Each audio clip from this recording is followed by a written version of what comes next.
yang punya ratusan dan ribuan domba kambing, apalagi yang punya puluhan ekor unta, itu artinya orangnya kaya raya. Kalau kita kira-kira ya, kalau membiarkan seekor domba atau seekor kambing, harganya kurang lebih sekitar 4-5 juta. Kita katakan 5 juta dikali ratusan ekor, artinya orangnya kaya raya. Kalau mau domba kambing dijual, bisa beli rumah, bisa buka usaha, dan bisa tinggal di kota nyaman. Tapi buat mereka itu nggak biasa. Kan mereka lahir dan besar di Padang Gurung, jadi terbiasa mereka di Padang Gurung. Yang tidak biasa mereka masuk ke daerah ramai, mereka masuk pasar, itu mereka nggak suka. Seperti kita, kalau kita diajak untuk nginap di Padang Gurung, ke Padang Ibu pasti mungkin bisa tahan sehari 2 hari gitu. Tapi setelah itu nggak bisa, karena nggak biasa kan. Nah sama juga Bapak Ibu, orang Bedouin nggak biasa di daerah ramai. Mereka sukanya kalau sudah bangun tidur, matanya harus memandang sejauh, kalau bisa memandang gitu. Nah, jadi Bapak Ibu, Bedouin itu di semua negara yang punya padang pasir ada orangnya yang tinggal di padang pasir itu. Nah, seekor unta harganya berapa? Kan tadi kita udah tahu tentang harga seekor domba atau kambing. Seekor unta di sini Bapak Ibu ya rata-rata ya harganya di antara 3 sampai 7 ribu dolar. Rata-rata kita katakan 5 ribu dolar. Nah, mereka kasih harga unta gimana caranya? Orang Bedouin kalau lihat unta, lihat beberapa hal dulu baru mereka kasih harga. Misalnya lihat umurnya berapa, jenisnya apa, kesehatannya, badannya, kecantikannya, apakah bulu matanya asli atau ekstensi, apakah bibirnya asli atau si plastik, gitu kan? Tahu aja tuh. Tahu aja. Banyak oplosannya. Iya. Jadi ini unta yang biasa, kalau unta untuk 8 itu harganya bisa ratusan ribuan dolar. Mana lebih mahal? Unta yang laki atau betina? Jawabannya mungkin bikin bapak-bapak tersinggung, tapi yang unta lebih mahal karena bisa punya keturunan laki-laki nggak ada gunanya. Masih ada ya Allah. Bro, tapi kan laki-laki yang nyetrum bro. Ya, kan bisa disewa. Bisa dibayar. Bisa dibayar. Bagus. Tuh, ya. Jadi kekuatannya unta betina kan? Nah, betina lebih kuat misalnya. Ya. Itu maksudnya. Betina pasti lebih kuat dan memang strong. Jadi Bapak Ibu, kita balik lagi ke kepala suku. Aku mau kasih contoh kecil biar kita mengerti, Bapak Ibu sedikit mengerti.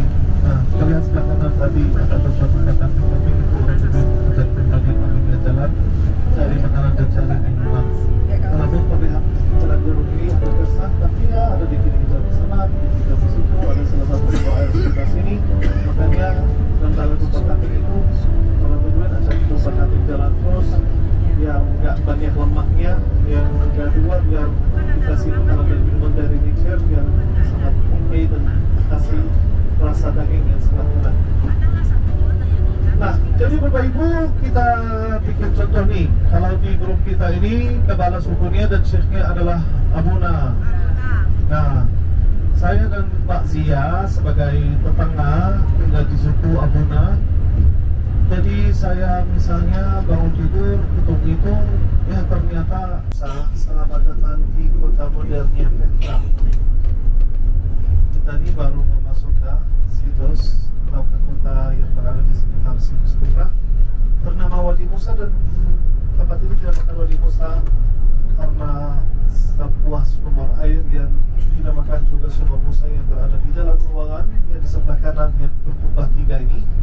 Di dalam ruangan ini Bapak Ibu ada mata air Musa atau mata air limpah. Nanti pulangnya kita mampir sini ya.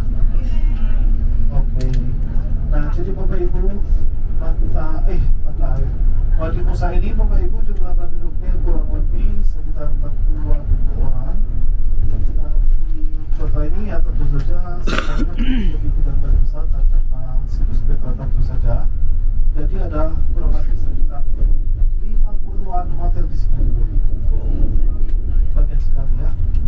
Karena ini tujuan destinasi nomor 1 di kota, jadi banyak toko, banyak wisatawan dari seluruh dunia ingin bermalam di sini karena juga Petra Bapak Ibu jujur kalau mau melihat seluruh kota Petra minimum perlu ya. Jadi orang misalnya yang dari Eropa, Solo Tarabela, dan yang lain-lain, so kami nanti sini 2 hari 2 malam 3 malam biar mereka masuk Petra dan explore details. Kenapa kita nggak nginep sini ya? Mau nginep di sini? Expensive. Silakan extend. Kalian bisa berkomunikasi sama Nazareth untuk kita extend 2 malam di Petra. Nah, Bapak Ibu, di depan kita pegunungan yang berwarna beda, kan beda sama gunung kanan kiri. Kan warna kanan kiri warnanya krim, warnanya putih. Kalau yang di depan kita sedikit kanan ke arah jam 1, arah jam 2, ini warnanya merah muda, Hydrocity ya. Jadi salah satu bukan cat, itu warnanya natural. Warna batu ya. Karena waktunya batu macam namanya sandstone. Kalau sandstone itu kan warna mineral dalamnya besi, jadi kalau oksida besinya jadi warnanya agak merah gitu. Nah, jadi Bapak Ibu coba bayangkan kalau kita melewati daerah sini 100, 200, 300 tahun yang lalu, mana bisa kita lihat ada kehidupan atau ada tempat duduk di dalam, ya kan? Makanya Bapak Ibu juga salah satu nama kota Petra adalah kota tersembunyi. Jadi dari puluhan tahun yang lalu lewat sini nggak bisa diandar, tahu nggak ada yang tahu bahwa ada kehidupan di bawah, kecuali orang lokalnya sendiri. Gunung yang di depan kita, gunung yang tertinggi itu, dia di puncaknya ada titik putih kan? Kelihatan? Nah, gunung itu Bapak Ibu tersebut di Alkitab atas nama Gunung Hur. Ini Gunung Hur yang sekarang terkenal atas nama Gunung Harun, karena makam yang berada di puncak Gunung Hur itu adalah kuburannya Harun, kakaknya Musa. Jadi Musa, kakaknya di puncak Gunung Hur, yang sekarang namanya Gunung siapa? Hur.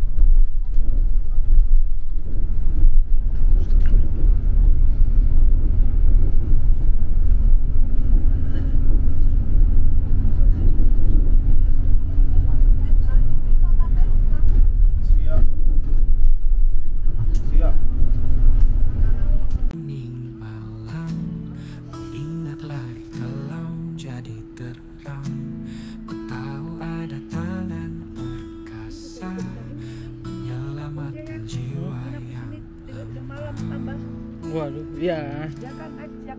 Saat hari berat tak berdaya, ku rasakan hangat kasihmu. Dingin ya. Kau ada saat ku terjatuh, menopang dengan cinta penuh. Terpujilah namamu Tuhan, tiada kasih seindah kasihmu. Engkau yang tunjukkan jalan menuju damai dan bahagia. Di dalam ucap syukurku, ku serahkan hidup sepenuhnya. Setiap berkat dalam hidupku adalah anugerah darimu. Saat hari berat tak berdaya, rasakan hangat kasihmu. Engkau ada saat ku terjatuh, menopang dengan cinta penuh. Terpujilah namamu Tuhan, tiada kasih seindah kasihmu. Engkau yang tunjukkan jalan menuju damai dan bahagia.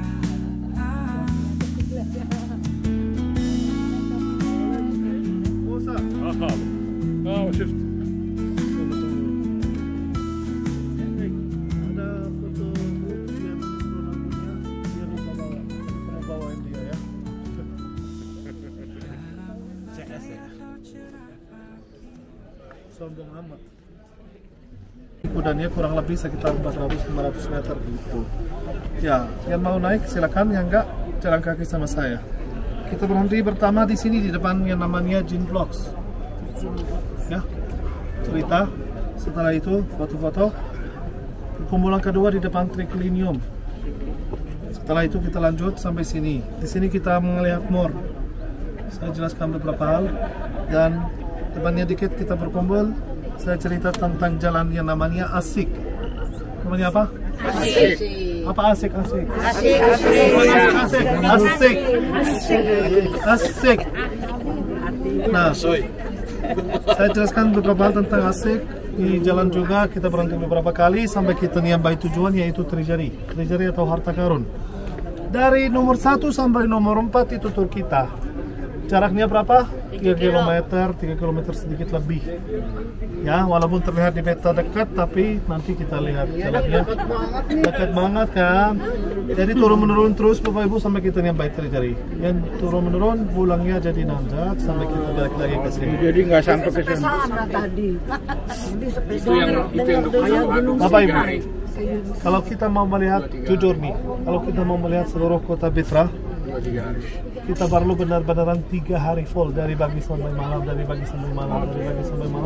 untuk melihat seluruh kota Petra. Tapi yang namanya kita punya beberapa jam, yaitu kita highlightnya Petra atau classical trailnya Petra, yang penting kita melihat mendengar penjelasan tentang Petra. Sebelum kita mulai Bapak Ibu, ada satu hal yang saya rekomend terus, yaitu foto di depan Treasury. Kita kenal sama orang sebelah saya, namanya Mr. Musa. Halo Musa.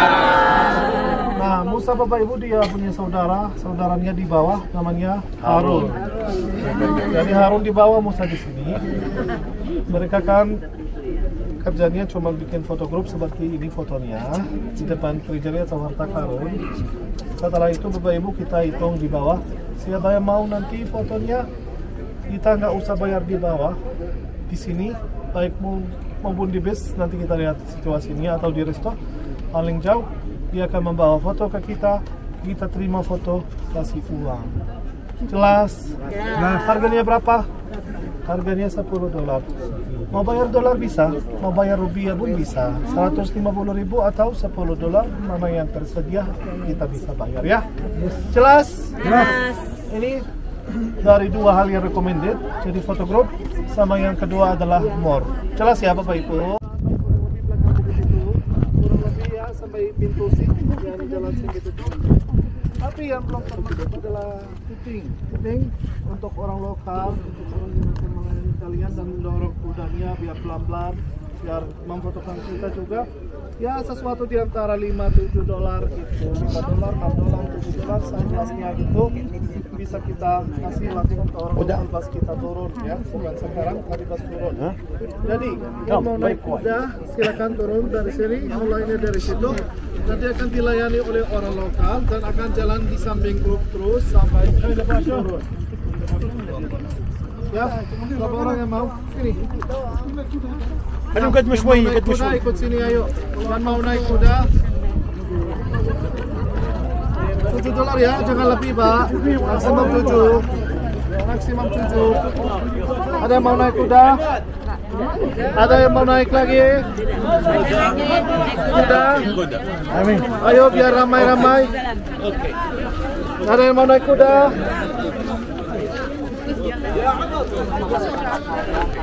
Baik Pak. Enggak, mama nanti ini. يلا مجدي ولا واحد اخذ من فوق. Mana naik kuda? Mana naik kuda? 24. والله كلكم الله يكرمك.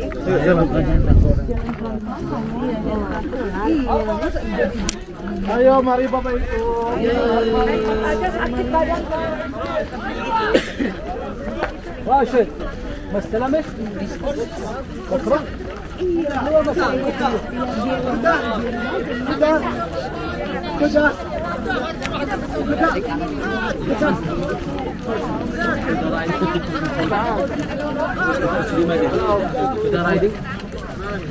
Kuda riding?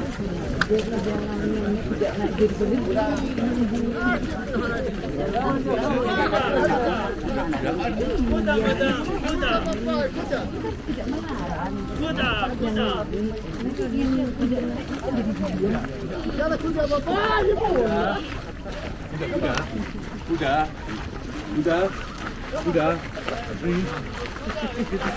Dari sini dia dong.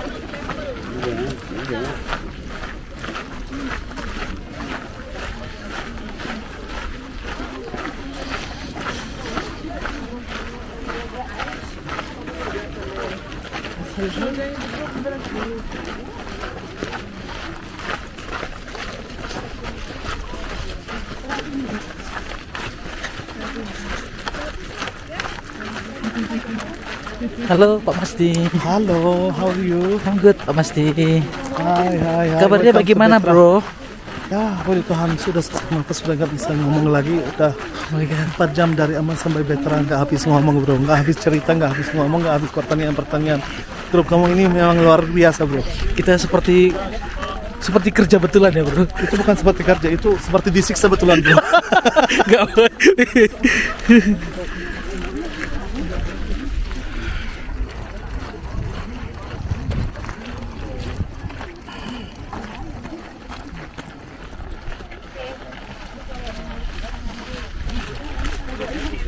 Karet. Mantap. Terima kasih. Tolong. Tadi kita kan dari tempat kuda mulai jalan turun, terus tidak ada apa-apa di atas. Kurang lebih dari 50-an, 60-an meter belakang kita mulai lihat ada kanan kiri batan-batan dan ada peninggalan dari masa lalu, ada sebuah buatan manusia. Berarti baru kita masuk kota Petra dan baru kita melihat kota Petra. Nah, di belakang saya Bapak Ibu ada 3 kotak besar ya. Yang satu di sana, yang kedua ini, itu yang ketiga ya. 3 kotak ini dulunya sebagian dari bukit atau gunung belakangnya. Lalu dibotong baru dibahat oleh orang lokal 2400 tahun yang lalu. Untuk dijadikan apa? Orang yang tinggal di Petra sekitar 1970-an, 80-an setelah Petra dijadikan situs wisata, mereka kan memberi nama, menandai tempat ini. Jadi mereka bingung juga, ini kotak begitu bolos, nggak ada aksesnya dari depan, nggak ada aksesnya dari belakang, dari kanan atau kiri pun nggak ada aksesnya.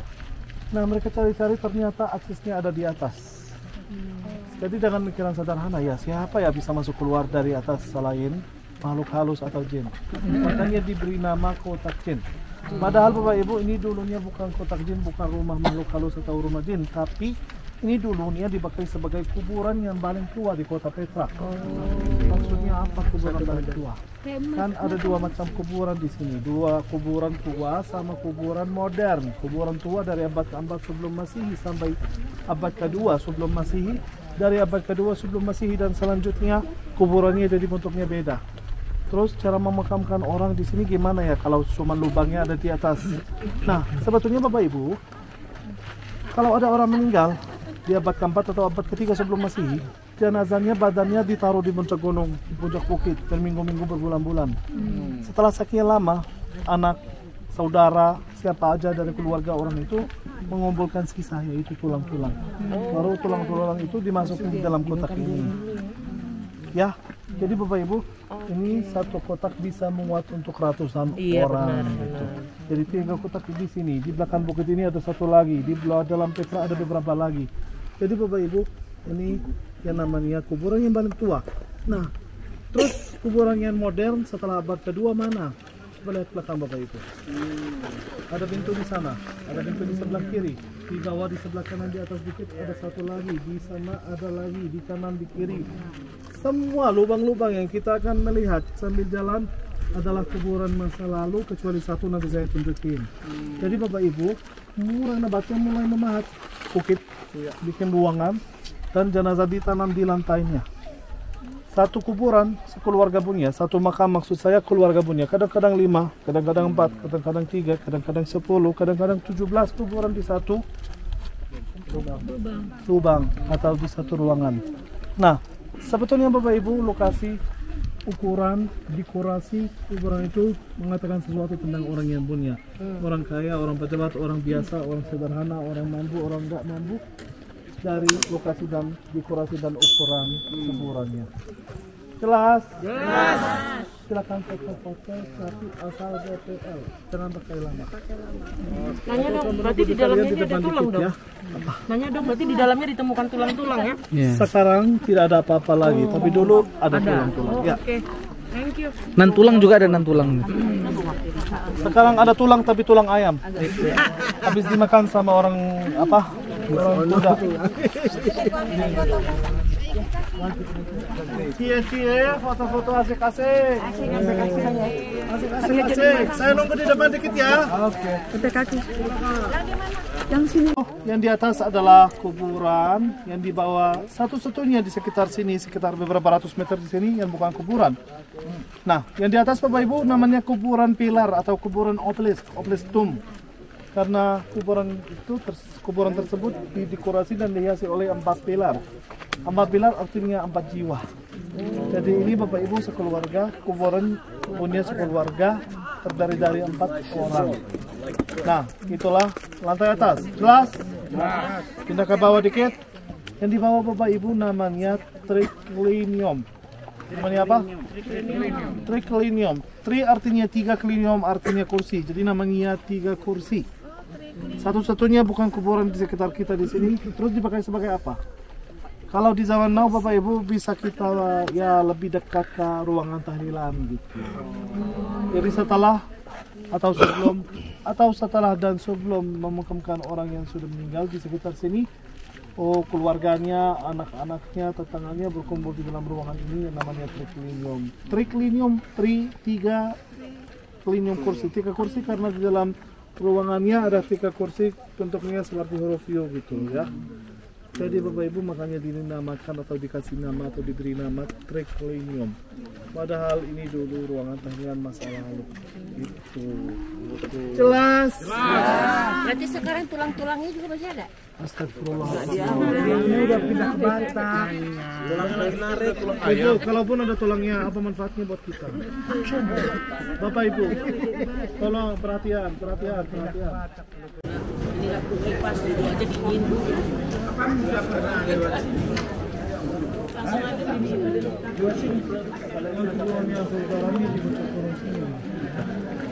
Kejadian menempel itu. Tapi kan waktu Musa melewati sini itu tahun berapa? 1200, 1300 sebelum Masehi. Berarti belum ada orang yang tinggal di sini. Belum ada betra, belum adanya cuma gunung-gunung natural begitu. Nah, Bapak Ibu, sekarang kita posisi berada di pintu Sik, yaitu jalan sempit. Dinamakan Sik dari dulu-dulu. Nah, jalan Sik ini panjangnya 1,3 sampai 1,5 km. Lebarnya di antara 3 sampai 15 meter. Ketinggiannya rata-rata 100 meter. Jadi Bapak Ibu, diperkirakan Bapak Ibu ini dibuat oleh manusia atau alami? Tentu saja natural alam. Jadi Bapak Ibu dulu jutaan tahun yang lalu kanan dan kiri satu gunung. Nah, ada kejadian jutaan tahun yang lalu juga African kontinen, benua Afrika mendekati benua Asia sampai menyentuh benua Asia. Terus bagian lama di antara dua-duanya yaitu turun ke bawah. Yaitu yang tercipta namanya lambah Jordan, laut mati, dari air sedikit di utara, sedikit di tengah, sedikit di bawah atau banyak di bawah, yaitu Danau Galilea, Laut Mati, dan Laut Merah. Laut Merah sebetulnya sebagian dari lambah Jordan. Lambah Jordan ini juga sebagian dari yang namanya Great Rift Valley. Great Rift Valley mulainya dari Turki, dari pegunungan Turos di Turki sampai Danau Victoria di Afrika. Bagian yang paling rendah yaitu lambah Jordan di Laut Mati. Nah, jadi Bapak Ibu, gara-gara tanah turun ke bawah, ini kan gunung-gunung yang tidak terlalu keras, gunung-gunung yang namanya sandstone, batu cedas, jadi tebelah gitu. Jadi terciptalah beberapa sik di sekitar sini, tapi ini yang paling indah, yang paling bagus, yang paling panjang, yaitu Asik atau Sik. Pernah dengar kata suk? Suk? Pernah ada yang ke negara-negara Arab atau kerja di Arab? Suk artinya pasar. Jadi jalan yang dikelilingi oleh toko-toko kanan kiri dipanggil suk. Kalau di Qatar ada suk Waqif, kalau di Dubai suk mas. Jadi pasar spices, pasar apa namanya? Mas, pasar segalanya. Jadi suk dan sik dari kata dasar yang sama, artinya jalan. Ini jalan sempit atau jalan celahan gitu. Itu arti yang kedua suk, yaitu jalan pasar gitu. Nah, 96-97% di jalan ini natural, 3-4% buatan manusia, dan yang buatan manusia itu jelas sekali. Yang pertama, coba Bapak Ibu lihat di belakang kalian. Tuh, turun menurun. Di sebelah kiri kita Bapak Ibu sambil jalan kita akan melihat ada saluran air di sebelah kiri. Saluran air buat apa? Untuk mengantar air dari sumur air yang begitu jauh sampai pusat kota. Dari mana itu sumur airnya yang jauh? Sumur airnya yang jauh yaitu yang di atas yang namanya mata air Musa atau mata air Meriba. Jadi dari sana air disediakan di pusat kotanya desa. Hal yang kedua Bapak Ibu, yang jelas juga di atas, coba kita lihat, ini ada motif Romawi, 2 pilar Romawi di belakang Bapak Ibu, dan di depan juga ada 2 pilar, di antaranya ada jendela. Dan coba kita kalau lihat di atas sedikit, di atas kita ini, coba lihat ada apa? Ada bekas pintu gerbang yang dulu nyambung kanan ke kiri. Jadi sampai tahun 1896 pintu gerbangnya masih berdiri. 1896 ada gambar ini yang menunjukkan Masih nyambung ya?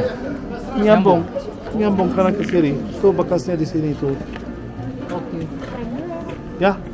Jadi Bapak Ibu, kayaknya di abad pertama atau abad kedua setelah Masehi, tempat ini didirikan pintunya Petra. Padahal kan sudah ada kehidupan duluan di luar.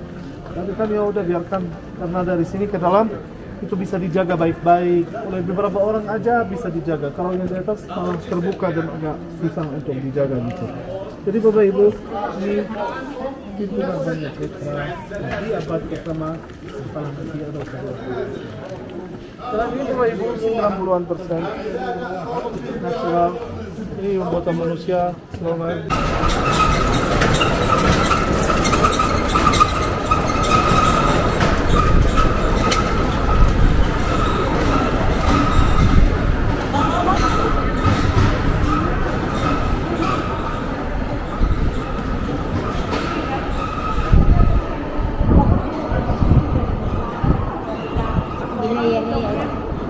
Semangat Oman.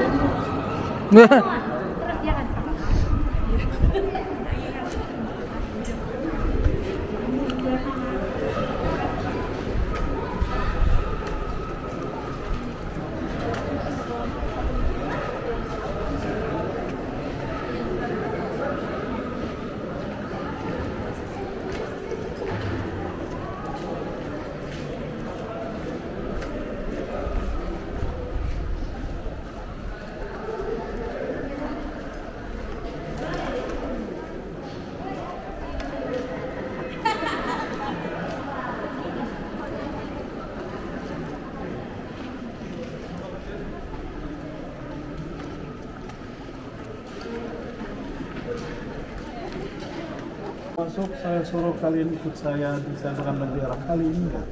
Kalian di depan aku. Soalnya kita udah lewat waktunya, udah lebih. Saya tidak mau kalian sampai hotel jam 12 malam. Saya tidak mau kalian makan malam jam 10 malam. Ya seperti kemarin, saya nanya pas dekat sama lapar, katanya kalau udah lewat. Jadi jangan sampai keleparan itu. Ini kita harus lihat langit, lihat bawah, terus jangan lihat kanan kiri, hanya lihat bawah dan jalan. Yalah. Kirain ada keramatnya gitu ya.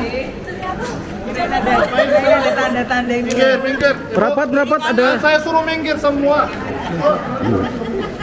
Berhenti. Lihat, atas. Sambil memandang atas, mundur ke belakang. Sambil memandang aja. Ayo. Coba lihat di atas, ada apa di atas? Ada sesuatu yang bisa lihat itu matanya bagus sekali. Apa itu? Mundur sampai mintok. Mundur.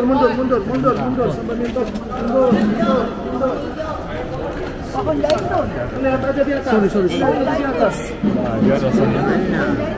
Mundur Bu, nggak kelihatan di depan. Mundur.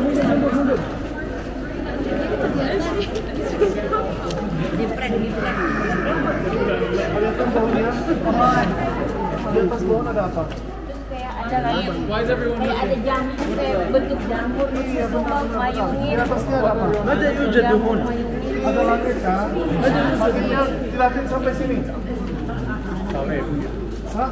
Oh, agak gelap kebiruan tua. Salib. Depan sekarang. Salib. Ngeprank itu. Dia prank, dia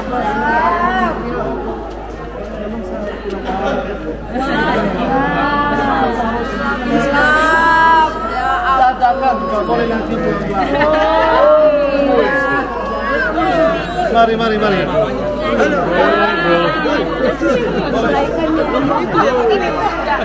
Kayak apa?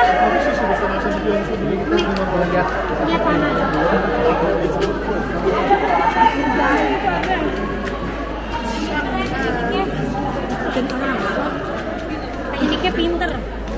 Maksudnya itu lagi. ya.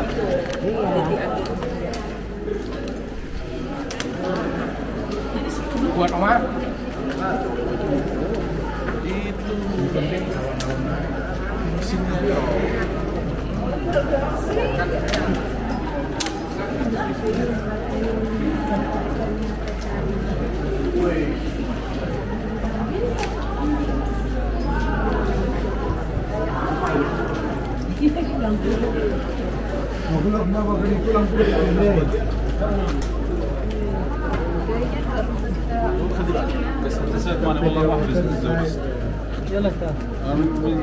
Gimana kita foto bro?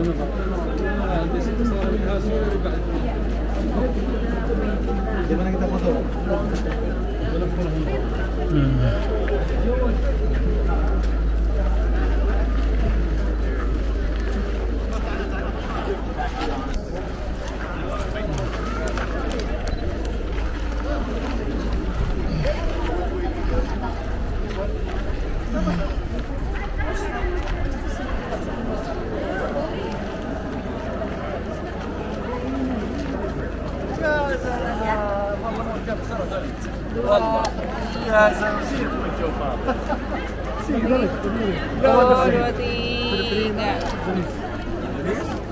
والله تعودت عليه مش قادر اختصر مش عليك لا بس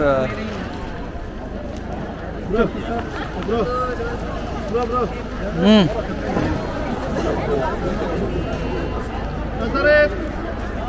Nazaret kan saya bilang apa? Oke, kita mulai aja. Sudah sampai tujuan kita sudah berada di depan yang namanya Trijari atau Harta Karun.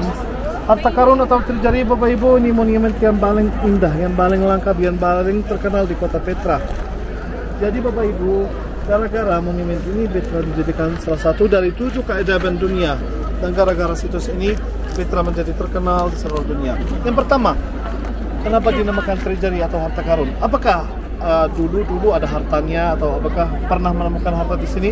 Sebetulnya enggak. Dinamakan oleh orang lokal yang dulu tinggal di sini di 1960-an, 70-an, 80-an karena mereka punya kepercayaan bahwa di dalam guci yang paling tinggi ini ada sesuatu yang mahal, ada harta, ada berlian, ada emas, ada sesuatu yang berharga. Makanya mereka beri nama Harta Karun. Dari sana Bapak Ibu, dari kepercayaan itu mereka sampai membawa senjata. Seperempatnya atau sepertiganya guci ini dihancurin oleh orang lokal karena mereka mau mandi emas dan perlian dan harta, padahal hanya batu, nggak ada apa-apa di dalamnya.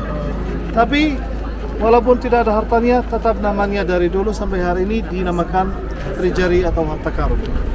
Harta Karun ini Bapak Ibu dibahat di abad pertama. Jadi ini persis umurnya 2000 tahun. Ini dulunya apa? Apakah ini dulunya kuil? Apakah ini dulunya istana? Apakah ini dulunya mahkamah atau Justice Palace? Apakah dulunya ini tempat meeting, tempat perobatan? Apakah dulunya Indomaret atau Alfamaret atau Roti Boy masa lalu? Siapa tahu? Kan kita belum tahu detailsnya. Setelah saya jelaskan details-details yang berada, baru Bapak Ibu akan tebak sendiri. Nah, Bapak Ibu, Trijari ini tingginya 40 meter, lebarnya 26 meter. Makan waktu untuk dibahat rata-rata 15 tahun. Puluhan orang kerja keras dan ratusan orang kerja keras hanya untuk memahat tempat ini. Nah, detailsnya banyak sekali. Di depan saya, jangan di belakang saya. Depan, biar nunjukin gambar. Biar kelihatan gambarnya. Nah, biar gambarnya kelihatan dan bisa melihat yang ori. Nah, kita mau mulai dari tengah. Dari ujung segitiga yang di tengah ke bawah, saya mau bangun lantai bawah. Dari ujungnya ke atas, biarkan kita bangun lantai atas ya. Di bawah ada 6 pilar Romawi. 2 pilar bebas di tengah, 2 di kanan, dan 2 di kiri. 2 pilar yang di kanan sama 2 pilar yang di kiri, di antaranya ada kuda sama orang. Iya. Jelas ya? Ya. Baik, saya tunjukin ya. Yang di sebelah kanan, lihat laser. lihat pointer ya Bapak Ibu. Ini orangnya. Terus ini kuda. Seharusnya kepala kuda di sini.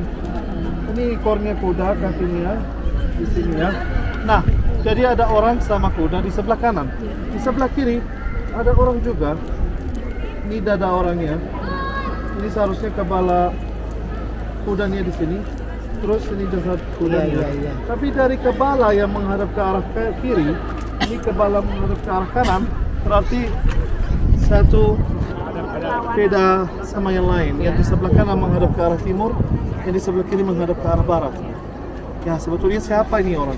Sebetulnya ini bukan orang, tapi dewa. Dewa dari mitologi Yunani bernama Castro dan Pollux. Castro dia mengantar roh yang baik ke surga, karena kan surga kepercayaan mereka bahwa surga di timur. Pollux mengantar roh yang kurang baik. Kalau surga di timur berarti neraka di barat. Sampai sini jelas? Jelas. Nah, kita pindah. Atas pilar-pilarnya Bapak Ibu kan ada segitiga.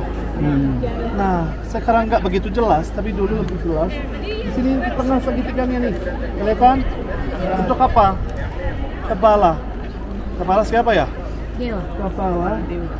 Terus rambutnya kanan kiri ular-ular. Medusa. Terima kasih. Medusa dari mitologi Yunani juga. Medusa kan dewa penjagaan, dewi penjagaan. Jadi orang melihat si Medusa itu langsung jadi batu. Jadi fungsinya apa di sini? Untuk menjaga tempat ini. Sampai sini jelas ya? Jelas. Baiklah, kita pindah ke lantai atas. 1, 2, 3, 4, 5, 6. 6 pilar Romawi juga di depan. 6 pilar ya. Nah, di antara 2 pilar kanan dan 2 pilar kiri, perempuan pakai seragam tentara memegang senjata di atas kepalanya. Wonder Woman atau Amazonian. Menurut mitologi Yunani, Wonder Woman atau Amazonian perempuan yang berasal dari Afrika Utara. Terkenal, tinggi besar badannya, jadi menyeberang laut ke Yunani biar bekerja sebagai tentara di sana gitu. Nah, kita melihat di tengah ada seperti setengah lingkaran gitu. Terus di dekorasi di antara 2 pilarnya ada dewi. Dewi namanya Dewi Isis, Dewi kehidupan dan Dewi kematian dari Mesir. Terus kanan dan kiri setengah lingkaran itu ada bagian dalam. Kelihatan? Saya dari sini nggak terlalu kelihatan karena kita agak dekat. Tapi nanti dari jauh, dari belakang sedikit kelihatan banget Bapak Ibu. Coba lihat sini. Di kanan dan di kiri ada 2 dewi bersayap. Sebelah kanan Taiki, Dewi keuntungan. Sebelah kiri Nike. Dan menurut orang Indonesia, Nike itu adalah dewi sepatu olahraga, kan? Padahal Nike itu bukan dewi sepatu, tapi dewi kemenangan, keuntungan dan kemenangan ya. Nike dan Nike. Pindah ke atas, segitiga yang tidak lengkap atau nggak lengkap. Terus di ujung kanannya ada 2 burung, di ujung kiri ada 2 burung. Yang tertinggal mungkin hampir seperempat atau sepertiga dari burungnya, yaitu Raja Wali. Kelihatan sayapnya Raja Wali di atas? Iya. Ini baha kanan, baha kirinya, baha kanannya. Terus ini ada juga Raja Wali di sini. Terus di sebelah kiri 1 dan di sebelah kirinya lagi 1. Di antara 2 Raja Wali yang paling tinggi, sementara aku cerita Raja Walinya ini dari mana gitu. Di antara 2 Raja Wali yang paling tinggi ada Gucinya. Dan Guci ini Bapak Ibu dari Mesopotamia, dari Babilonia. Kan di Babilonia mereka orang pertama mulai kriminasi. Kalau orang meninggal, jenazahnya dibakar, abunya dikumpulkan, baru dimasukin di dalam guci. Guci itu harus disimpan, ditaruh di tempat yang sangat aman. Makanya di sini juga yang paling tinggi dan paling aman juga adalah gucinya. Nah, kalau Raja Wali dari mana ya? Orang sini apakah punya kepercayaan di Raja Wali? Apakah di buku-buku? Apakah kita melihat Raja Wali di tempat yang lain sekarang terjadi? Sebetulnya nggak ada. hanya di sini. Jadi Raja Wali itu pengaruhnya sangat jelas dari Mesopotamia juga, dari Asyuria. Orang Asyuri kan suka Raja Wali dan mereka percaya bahwa Raja Wali ini yang mengantar roh ke langit karena terbangnya jauh dan tinggi sekali. Nah, jadi Bapak Ibu, yang kita melihat di depan kita ini adalah United Nations masa lalu. Berkumpulan dari beberapa keadaban dan beberapa budaya dijadikan satu. Tapi apa yang mereka ambil, apapun ada hubungannya sama kematian. Castro, Pollux, Medusa, Amazonian, kemenangan, keuntungan, Taiki dan Nike, Isis, Dewi kehidupan dan Dewi kematian, Raja Wali untuk mengantar roh ke langit. Jadi Bapak Ibu, ini dulu dipakai sebagai atau dibikin sebagai kuburan. Ini dulunya kuburan. Tentu saja bukan kuburan siapa-siapa. Ini pasti kuburan orang VIP. Siapa dia? Rajanya Petra yang bernama Raja Haris keempat. Raja Haris keempat dulu dia punya bawar yang sangat kuat, tapi dia sangat lemah dan sangat lembut sama rakyatnya. Dia sangat murah hati dan rendah hati dan murah senyum. Namanya Raja Haris keempat. Dari 9 sebelum Masehi sampai 40 setelah Masehi, 49 tahun. Si Haris keempat sangat dicintai, sangat dihargai oleh rakyatnya. Makanya Bapak Ibu, mereka bikin kubur yang sangat spesial, yang sangat indah, yang sangat luar biasa untuk Raja tercinta Raja Haris keempat. Gampang diingat ya, Haris keempat, soalnya banyak hotel Haris di Indonesia. Jadi kalau Bapak Ibu ke hotel Haris, tunjukin fotonya di depan terjadi, harga kamarnya dimahalin. Ketahuan orang mampu jalan-jalan ke luar negeri. Nah, Bapak Ibu, saya belum beres cerita ya. Kita sebentar aja. Ada apa di dalam? Memang kenapa nggak ada orang masuk? Soalnya dari tahun 2000 sampai hari ini masuk Trijari itu dilarang, tidak diizinkan. Kenapa? Takut hancur. Takut orang-orang menghancurkan situsnya. Karena coba lihat, ini low season. Coba lihat berapa banyak orang. Coba lihat sekitar kita. Udah ratusan orang. Jadi Bapak Ibu di high season pernah ruangan ini atau halaman ini penuh benar-benar nggak bisa masuk. Jadi ratusan ribuan orang dan puluhan ribuan orang berbulan masuk ke sini. Jadi kalau coba bayangkan setiap orang mau masuk, apalagi kan kita tahu manusia nggak semua disiplin, kadang-kadang ada yang mau ambil sedikit, mau jadikan cincin, atau mau ambil sedikit batu, mau kenangan, mau bawa pulang, atau mau nulis namanya dan tanggal dia Andi plus Love Dewi 2024 gitu. Nah, untuk alasan-alasan tersebut sebetulnya Bapak Ibu takut juga gempa bumi ini hancur, banyak korban. Jadi untuk alasan-alasan tersebut no one allowed to enter ya, nggak boleh masuk. Nah, tapi pernah ada masuk. Dulu kan sampai tahun 2000, dulu masuk. Di dalamnya ada apa? Coba lihat laser saya. Dan terlalu dalam kan? Lasernya kelihatan, monsternya kelihatan. Jadi dalamannya itu Trijari dari pintu sampai ujung kurang lebih 7 sampai 8 meter gitu. Lebarnya sekitar 12-13 meter. Ketinggiannya hampir 10-11 meter gitu kan. Nah, di dalam ada apa sih? Cuma satu ruangan atau ada lebih? Sebetulnya di dalam ada 3 ruangan. Selain ruangan yang utama ini, ada satu ruangan kecil sebelah kanan, satu di depan, satu di kiri. Ruangannya berapa ukurannya? Kurang lebih 1,5 meter sampai 2 meter dalamnya, lebarnya nggak sampai 1 meter. Kecil, berarti ini apa? Kuburan. Berarti ini kuburan 3 orang punya. Kalau 3 ruangan kecil berarti 3 orang punya kuburan di dalam. Raja istri anak, raja sama orang tua, raja sama siapa aja. Pokoknya kita nggak tahu. Pokoknya 3 orang, salah satunya adalah Raja Haris keempat. Trijari ini, coba bayangkan kalau kita melihat gunung. Ada yang mau ditanya Bapak Ibu?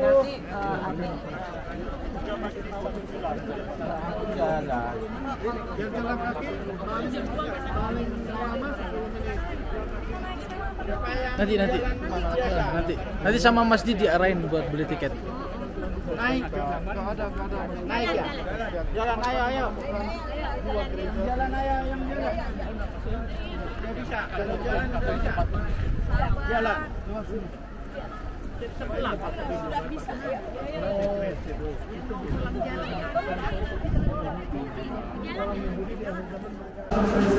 keluar dari Padang Sinai dan mereka masuk dari ujung selatan Yordania dan yang sekarang namanya tempat Akaba.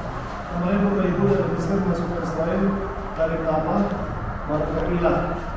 Dihilangkan bisa melihat ke arah sana kan ada kota Main City sama kota Akaba, sama kota Ilah dari kota Akaba. Dari sana mereka naik sampai sini. Sini daerah ini pinggiran kerajaan yang berada di sini, kerajaan Gaza Selatan yaitu Kerajaan Wido. Nah, ini masih sebagian dari penduduk Kadesh Barnea di masa lalu ya. Nah, di sini bangsa Israel kehausan kehabisan air. Mata air ini belum ada. Jadi mereka melalui usaha berharap. Kenapa membawa jemaat Tuhan kepada gunung ini? Bukan kami harus berkomunikasi dengan Tuhan. Kenapa membawa jemaat anggur dan lima, bahkan air minum pun tidak ada. Jadi wajar mereka protes karena hanya menghormati kehausan. Nah, situ Bapak Ibu Musa dan Harun keluar dari bidang pertemuan harus sulit.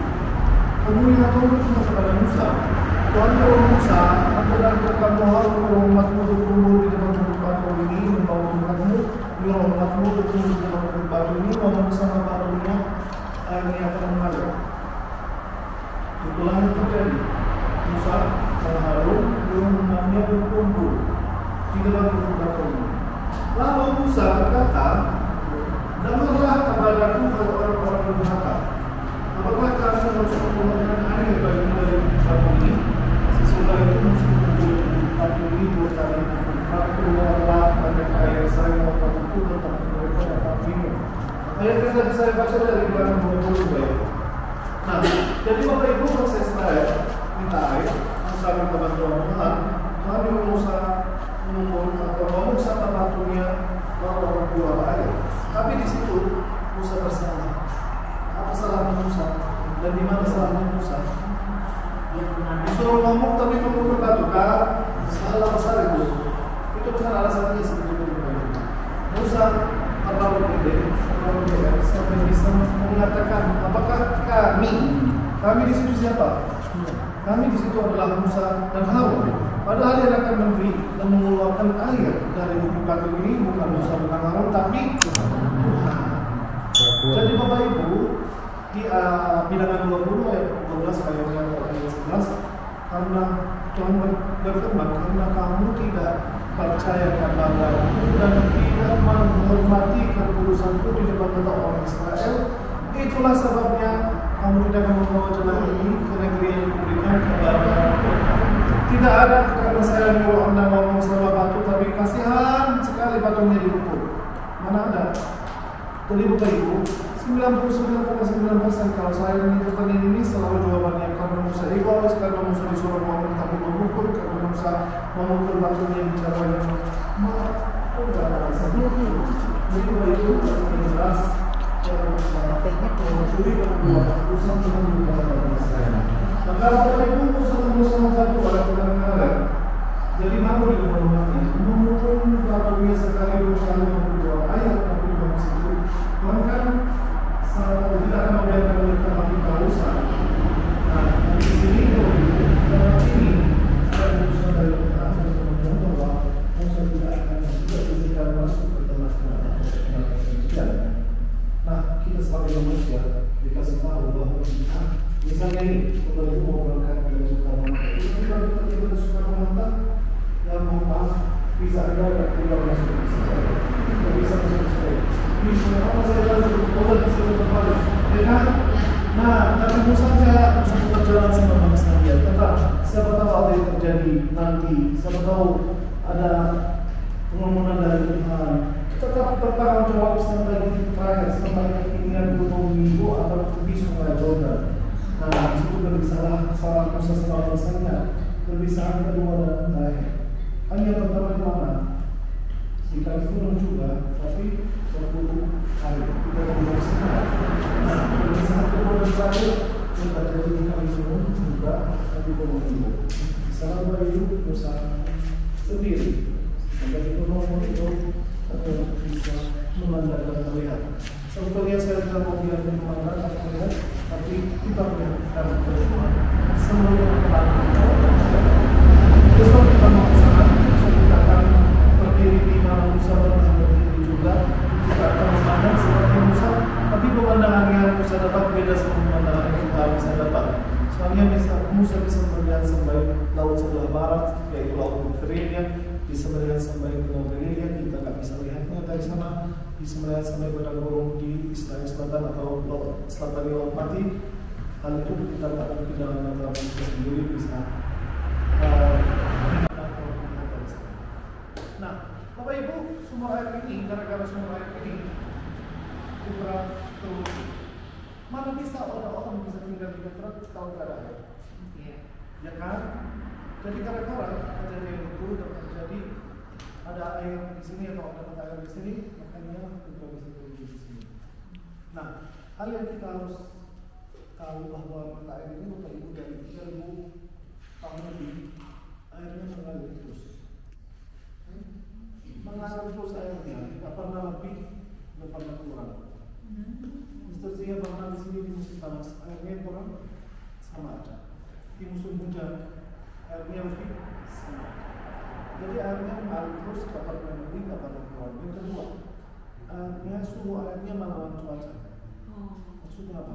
Maksudnya di musim dingin di luar terlalu dingin, di sini airnya lebih hangat. Di musim panas bulan Juli kemarin, di luar terlalu panas airnya ini kayak air panas, airnya sejuk. Hal yang ketiga Bapak Ibu, air dari sumber air ini sangat bersih, jadi bisa diminum langsung. Tapi untuk diminum kita minum dari sumbernya dari sini, atau mau isi botol, kalau pulang dari sini aja. Kalau sekadar mau cuci muka, mau cuci tangan, mau yang pakai airnya untuk keluar, ya bisa di situ, bisa di sini, tidak apa-apa. Soalnya air dari batu ini keluar dari bawahnya. Oh, air dari batu itu. Jadi inilah yang kepetrakan. Ini Airnya ini yang kepetrakan. airnya diarahkan oleh orang Mitra dulu yang di sebelah kiri yang seluruh air dulu airnya kan masuk sampai ke dalam kota Mitra. Jadi kurang lebih dari sini sampai masuk ke kota Mitra ada sumur 12 km. Coba bayangkan ya.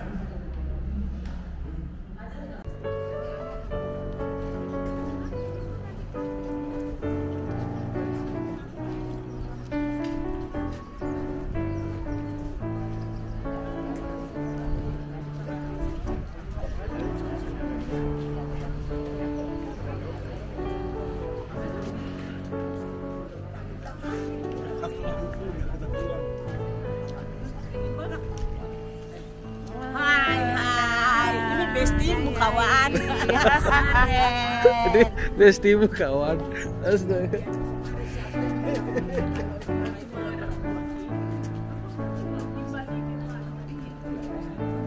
Udah ketemu kacamatanya? Hilang Ray-Banku. Harus punya Ray-Ban. Ya, yakin itu di bis. Udah. Hilang sudah ada hilang. Bagus diambil itu.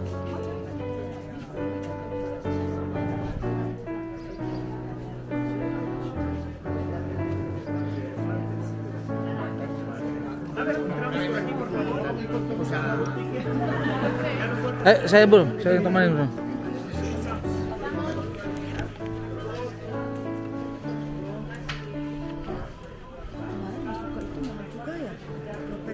Iya, $1 jutaan. $50 ya? CD. Oh, pakai apa sih kalau sini ya? Enggak, iya mata uang Jordan.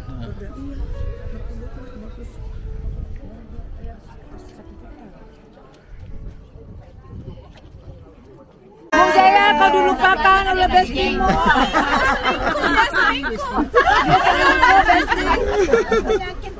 Tarsono bunga nama los.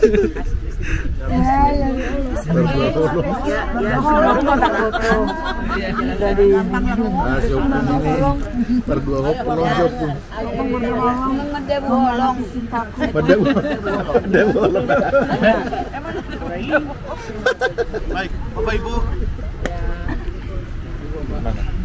kita mau masuk ke Puncak Gunung, kita kan masih on the way ke Puncak Gunung. Tengah jalan seperti Bapak Ibu bisa melihat ada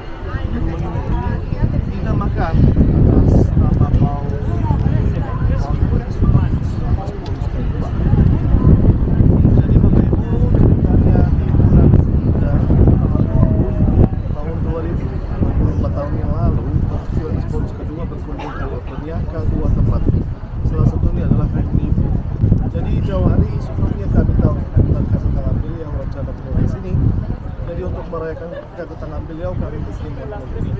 Ceritanya Bapak Ibu, ini cuma satu batu, hanya satu batu. Dipotong dari kakinya Bapak Ibu, kan dulunya lebih besar, lalu dibahat. Nah, dibahat bentuknya seperti apa ya? Artinya apa bahatan ini? Kalau kita melihat bahatannya sebelah kanan seperti lembar-lembaran hisab ya, Bapak Ibu. Nah, terus di ujungnya ini ada 3 kepala. 2 kepala besar dan 3 kepala di bawah ya. Coba lihat. Di bawahnya di bawah lagi ada kepala tapi tidak ada muka, tidak ada detail, tidak ada mata, tidak ada hidung karena ini cuma simbol. Karena di dalam agama Islam tidak boleh menggunakan manusia di batu atau di kayu atau di apapun ya. Di bawah lagi ada 1, 2, 3 muka juga. Karena bukan cuma 3-3-nya, di sini karena Yohanes, Elia dan Elijah ceritanya dekat sini juga di Sungai Jordan. Jadi Bapak Ibu, gunung Nebo, hingga selesai dari gunung ya. Gunung Nebo ini tersebut di Alkitab berkali-kali atas nama Nebo, Pisgah, Siaba, dan Gunungan Abarim. 4 nama yang tersebut tempat yang sama. Dulu yang punya gunung ini 100 tahun yang lalu, yang punya gunung ini orang lokal. Buat sedikit bang. Lebih kencang. Speak louder. Jadi Bapak Ibu, yang punya gunung ini dulu orang lokal, orang Jordan. Apalagi dia orang Muslim. 100 tahun yang lalu ada beberapa pendeta dari gereja Franciscan di Yerusalem. Mereka nawarkan mau berapa harga semeter, mau berapa harga sedunum. Dia cukup mampu, orangnya cukup kaya, dan dia menolak. Saya tidak mau jual karena saya nggak perlu. Nah, mereka berkali-kali coba naikin harga dan itu sama orangnya makin keras kepala. Nah itu sebelum mereka pulang, mereka minta duduk sama orang yang punya, sama kabala sukunya ya syekhnya, sama beberapa orang bercepat. Lalu mereka cerita, sebetulnya kami datang dari jauh bukan cari investasi atau cari tanah untuk beli tanah. Kami mau tanah ini berapa tanah ini? Ini gunung namanya Gunung Nebo. Nah mereka cerita semua. Setelah dia mengerti, dia minta maaf dan dia kasih gunungnya wakaf. Dari 1920-an sampai hari ini yang dari tanah Franciscan adalah gereja Franciscan. Jaga aturan Franciscan adalah gereja Franciscan. Tapi anak dan cucunya ya, yang dipikir sama nanti di depan gereja yang orang namanya Uday itu cucu dari orang yang dulu punya pemilik tanah ini ya. Jadi mereka juga tetap di sini, tapi mereka melayani juga di sini ya. Nah, sebetulnya Bapak Ibu, kenapa ada kita bertanya? Karena 3 agama menakui situs ini sebagai situs suci. Agama Kristen tentu saja, agama Yahudi ya, ini cerita Musa dan di mana Musa mati dan di mana Musa terakhir berada. Nah, agama Islam kenapa menakui situs ini sebagai situs suci? Karena di dalam Al-Quran sebetulnya Bapak Ibu cerita Musa sudah tersebut semua. Dari kelahiran Musa, dari Musa di Mesir, dari Musa di Firaun, dari Musa masuk rumah Firaun, dari Musa memimpin bangsanya keluar dari Mesir, Musa memikul lautnya bertebelah, Musa menerima 10 firman Tuhan, itu semua tersebut di Al-Quran. Yang tidak tersebut di Al-Quran yaitu di mana Musa meninggal.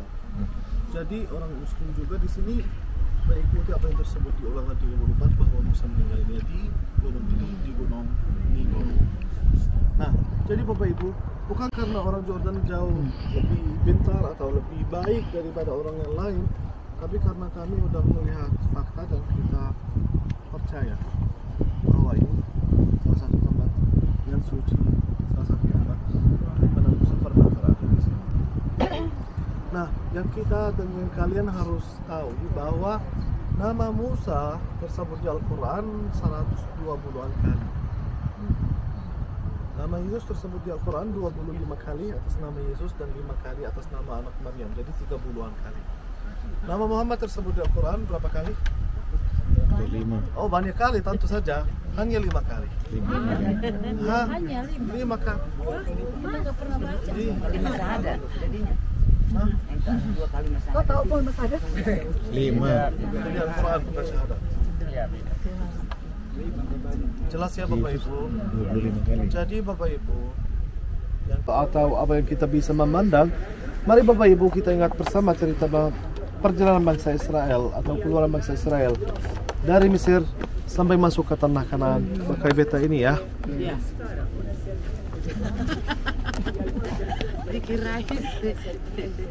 Nah, jadi Bapak Ibu di beta saya kita bisa melihat betanya itu bagian kanan kiri dan balik kiri adalah negara Mesir, sungai Nilnya di sini. Terus di atas ada laut Mediterranean, di bawah Laut Merah, dan di antara Laut Mediterranean dan Laut Merah padang gurun Sinai. Terus di sebelah kanan ada tanah Yordania sekarang dengan 3 kerajaannya, Amon di utara, Moab di tengah, dan Edom di selatan.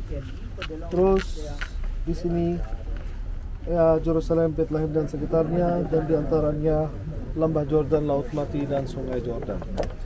Nah, kita tahu Bapak Ibu bahwa Musa yang memimpin bangsanya keluar dari Mesir kan? Ya. Nah, setelah Musa dan bangsanya sedikit jauh, Firaun ya berpikir, waduh, besok-besok saya kekurangan budak, kekurangan tenaga kerja. Jadi Musa dan bangsanya dikejar sama Firaun. Tapi Musa tetap jalan terus sampai Musa dan bangsanya sampai di tepi Laut Merah. Nah, di situ Bapak Ibu, Musa di dalam keadaan yang memang begitu sulit. Laut di depannya, Firaun dan tentaranya di belakang. Apa yang Musa lakukan di situ? Musa sebetulnya Bapak Ibu pakai kepercayaannya atau pakai tongkatnya sambil berdoa, dan dia memukul lautnya. Langsung lautnya berbelah. Nah, makanya Bapak Ibu, Musa dan bangsanya selamat. Dari sini nyebrang ke sini. Perjalanannya sudah mulai di padang gurun Sinai kan? Nah, seharusnya dari sini capcus langsung masuk ke tanah Kanaan. Tapi karena bangsa Israel keras kepala, keras hati, bersungut-sungut memarahi Tuhan, memarahi Musa berkali-kali. Apalagi juga Bapak Ibu, karena mereka kan dulunya latar belakangnya di Mesir budak, jadi nggak layak untuk masuk ke tanah Kanaan. Jadi Tuhan mau menggantikan generasi. Gimana caranya? Generasi diganti, mereka dikasih mutar-mutar di padang gurun Sinai dan di padang gurun Jordan, totalnya 40 tahun. Kalau kita bilang di 40 tahun di padang gurun Sinai itu salah, karena berjalannya total 40 tahun, tapi kan ada perjalanan juga di Jordan, ada kejadian di Kamarin Mata Air Meriba, dan mereka jalan di padang gurun ini kan, mereka juga tersesat di padang gurun di Jordan Timur. Jadi kita katakan 30-an tahun dan sisanya di tanah Yordania juga. Nah, kejadian kemarin kita masih ingat ceritanya di Mata Air Meriba kan? Kita kemarin di sini, di mana nah? Nih, Gunung Hor kan? Nah, di situ ada keputusan dari Tuhan bahwa Musa tidak boleh masuk. Sebelum kita mulai cerita tentang hal itu, kita ingat beberapa hal yang tersebut di Alkitab tentang perjalanan bangsa Israel di padang gurun Sinai. Ketika bangsa Israel berada di padang gunung Sinai, banyak hal yang terjadi. Yang paling utama lah, ketika mereka berada di kaki gunung Sinai, setelah mereka nyampai di kaki gunung Sinai, Musa katanya, saya akan berpisah sama kalian 30 hari lamanya. Karena kan Musa mendaki gunung Sinai untuk menerima 10 firman Tuhan. Nah, sebetulnya bangsa Israel tidak suka. Tahu ya, agak sedih lah, agak kesel lah sama Musa, tapi mau nggak mau harus menunggu Musa balik lagi. Nah, mereka mulai ngitung hari. Ini hari pertama, ini hari ke-5, hari ke-10, hari ke-20, hari ke-25, hari ke-30, seharusnya hari ini Musa balik lagi. Nah, sampai malam Musa nggak ada. Hari berikutnya Musa nggak ada. Musa nggak balik-balik. Hari kedua, hari ketiga, 32, 33, 34, Musanya nggak ada. Jadi banyak orang yang mulai ngomong, wah ternyata orang yang kami ikut dari Mesir sampai sini orang yang nggak jujur, orang yang kemana aja, orang yang nggak tepat waktu. Jadi mereka mau balas dendam sama Musa. Gimana caranya? Mereka balik lagi menyembah berhala dan mulai menyembah lampu emas. Nah, Musa setelah 40 hari, jadi dia memperpanjang 10 hari, setelah 40 hari balik lagi Musa. Kalian kurang ajar, cuman 10 hari saya telat, kepercayaan hilang. Nah, yang lain-lain tolonglah Musa, kami udah cukup lama di sini. Kami lanjut jalan aja. Kami udah nggak mau mati di sini. Ya diajak jalan. Di situ diajak jalan, tapi mereka tidak menghargai hal itu. Padahal mereka kepercayaan hilang, dimaafkan dan diajak jalan. Nah, jadi Bapak Ibu bangsa Israel mengembangkan dosa. Mereka merasa terlalu dimanja gitu. Nah, jadi sampai mereka protes. Protes pertama apa? Protes soal makanan. Oh, makanannya begitu-gitu aja, cuman menadang kuel. Gak ada nasi padang, gak ada rendang, gak ada ikan sapi, gak ada jengkol. Sekarang udah diingat terus sama kalian ya. Itu salah gue. Jadi akhirnya ganteng sekali kah? Apa? Dikat-kat. Nah, jadi Bapak Ibu, nih udah masuk sekarang cerita pribadi nih.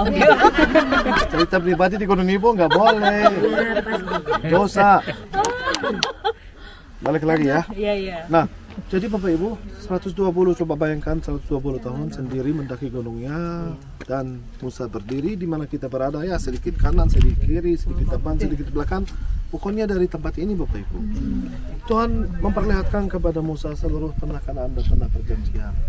Lalu matilah Musa hamba Tuhan itu di sini. Sebelum Musa mati, dia kan diperlihatkan, dan setelah diperlihatkan, sebelum dia mati, Musa mengatakan 3 atau 4 kata dari puncak gunung ini. Yang bisa jawab pertanyaan ini dapat hadiah cincin batu Jordan. Ayo. Google dulu ya, Google. Jangan Google. Google aja nggak ada. Apa pertanyaannya sekali lagi? Pertanyaannya sekali lagi Bapak Ibu. Ini pertanyaan sekali lagi karena hadiahnya berharga. Hadiahnya bisa beberapa puluh dolar. Nah, setelah Musa diperlihatkan oleh Tuhan seluruh tanah Kanaan dan tanah perjanjian, dan sebelum dia mati di puncak gunung ini, Musa mengatakan 3 atau 4 kata gitu. 4 kata. 4 kata. 4 kata kan? 4 kata. 4 kata. Main dari batu. Tuhan ampuni kami. Tuhan izinkan aku masuk. Saya kasih 10 detik, yang bisa jawab angkat tangan, soalnya hadiahnya berharga. Saya kata ya? 4 kata. pernah bersalah terhadap Tuhan. Ini berapa kata? Ini berapa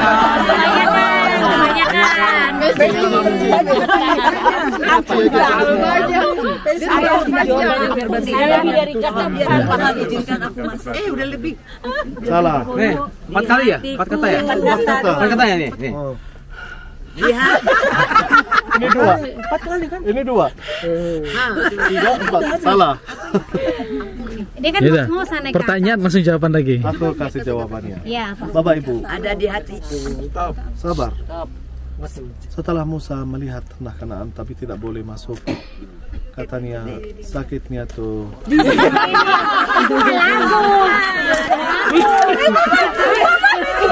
Kamu jadi jatuh. Walah nih.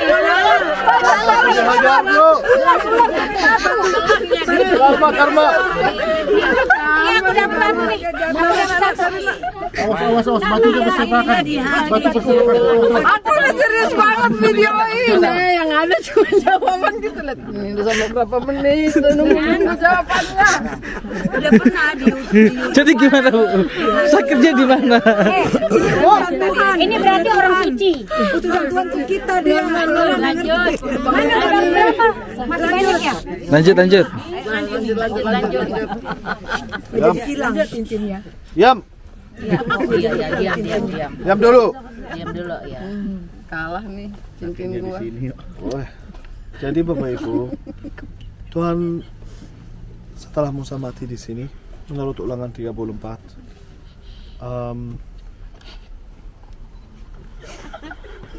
Enggak, kita serius, balik serius. Selesai dulu. 34 ya Bapak Ibu, di Ulangan 34. Setelah Musa melihat dan mati di puncak gunung Ibu, dikuburkannyalah dia di suatu lembah di tanah Moab. Dikuburkannyalah, nyanya itu hurufnya besar, berarti Tuhan. Nah, jadi Bapak Ibu sampai hari ini tidak ada yang tahu kuburnya Musa di mana, karena Tuhan berfirman bahwa dikuburkannyalah dia di suatu lembah di tanah Moab. di tentangan Bet Biur, dan tidak ada yang tahu kuburnya di mana sampai hari ini.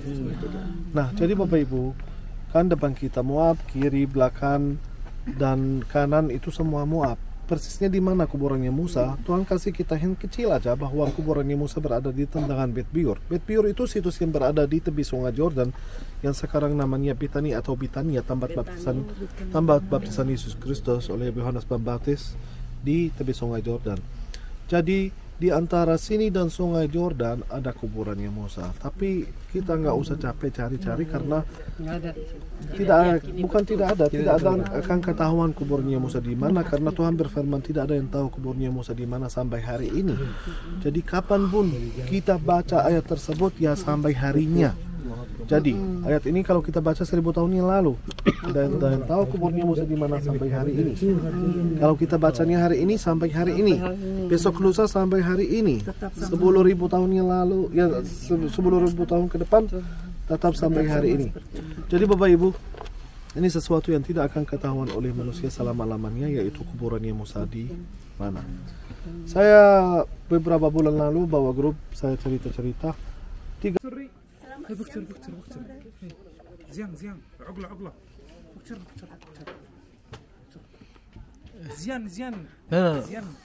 Once again, selamat pagi, selamat siang. Selamat pagi, selamat siang, selamat sore. 1, 2, 3, 4, 5, 6, 7. Apa kabar? Baik. Baik. Apa kabar baik? Baik. Sama-sama. Jawab, Bapak jawab. Bapak.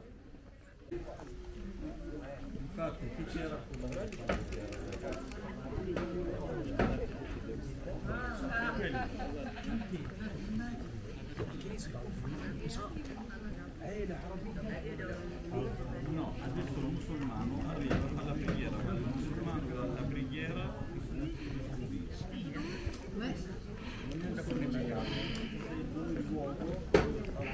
sì, adesso arrivano i cattolici per esempio, e questo arrivano con un preti dall'Italia. No, non esiste. Non abbiamo la preghiera, mi metto qua, io faccio la preghiera qui.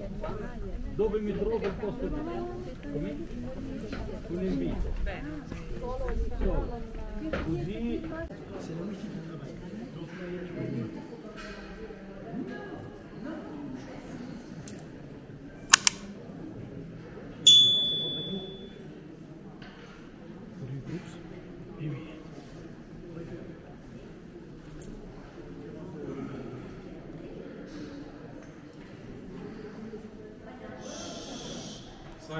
silence please. Silenzio.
Itu jadi Tidak ada gading yang tidak retak, tidak ada manusia yang sempurna.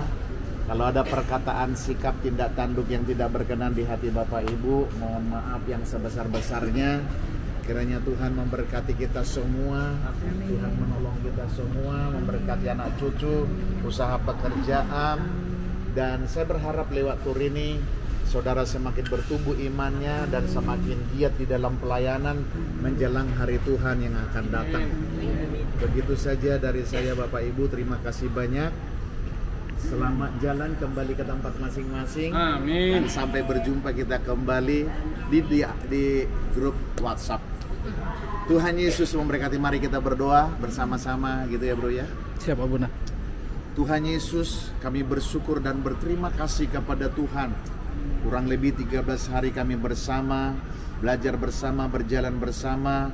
Dan kami mengetahui bahwa Tuhan ada bersama kami, Tuhan di tengah-tengah kami, Tuhan yang memimpin kami, Tuhan yang membawa kami kepada seluruh kehendak-Mu.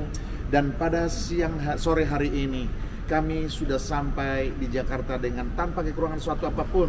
Karena Tuhan selalu ada dalam kami dan bersama dengan kami. Hari ini Tuhan, kami akan berpisah satu dengan yang lain. Tuhanlah kiranya yang akan menuntun dan membawa kami kembali ke tempat kami masing-masing, bertemu dengan keluarga, dengan sukacita dalam Tuhan. Engkau memberkati kesehatan kami, memberkati perjalanan kami, memberkati usaha pekerjaan kami, dan kembali kami beraktivitas. Tuhan akan menyatakan kekuatan dan kuasa-Nya. Penyertaan-Mu sempurna dalam hidup kami. Secara khusus Tuhan berkati Nazaret Tour, berkati semua pimpinannya sampai jajarannya. Tuhan memberkati mereka dalam usaha pekerjaan dan pengembangan usaha. Tuhan akan menyatakan kemuliaan-Nya. Kami serahkan seluruh hidup kami dalam tangan pimpinan Tuhan. Di dalam nama Yesus kami berdoa, menyerahkan seluruh hidup kami dalam tangan-Mu. Haleluya. Amin. Sampai bertemu. Sampai ketemu. Sampai bertemu. Opung Besti. Terima kasih. Terima kasih. Adinda yang baik, salam hangat untuk keluarga dan anak-anakmu. Cium dari Opung Besti.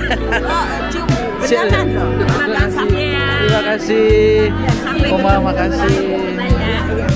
Terima kasih. Terima kasih. Terima kasih. Bu Susi, terima kasih. Opung Bastian, terima kasih. Sister, thank you ya. Thank you ya. Thank you ya. Nanti bantu-bantu review ya. Terima kasih.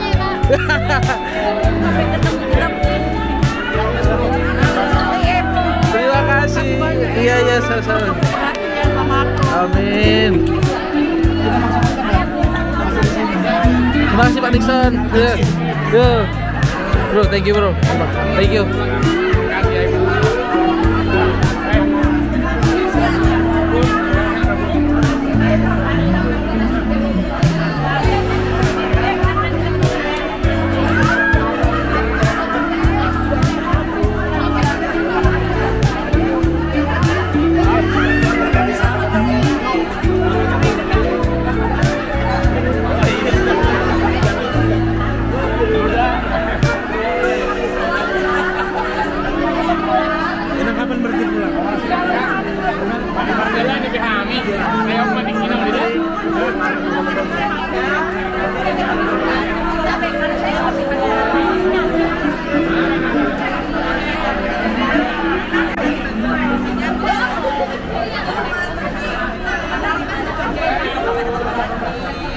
Terima kasih. Terima kasih banyak.